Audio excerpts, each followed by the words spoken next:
Welcome to Pindar Poetry. We hope you learned something new. You start by eliminating the simple causes.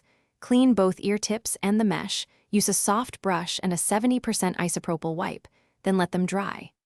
Once done, make sure your paired device has the latest iOS and that the AirPods firmware updated. Go to Settings, General, About to confirm. Then, toggle Bluetooth off and back on and play audio at about 50% volume to check for immediate crackling. This confirms if interference or debris caused the issue. Now you perform a deeper reset, because persistent crackle often stems from pairing or firmware glitches. Place AirPods in the case, hold the setup button for 15 seconds until the LED flashes amber then white. Meanwhile, forget the AirPods entry in your device Bluetooth list. Once the white light shows, repair them like new. After pairing, disable spatial audio and noise control temporarily to isolate processing-related artifacts.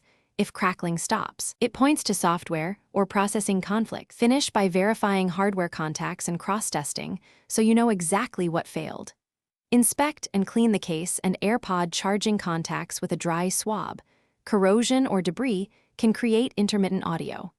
Then test the AirPods with a different phone or laptop to confirm whether the problem is the AirPods or one device. If crackling still occurs after reset, repairing, and cross-testing, contact Apple support for service or replacement. This single escalation is the only reliable final remedy if hardware is faulty. Thanks for watching. Consider subscribing if we helped you.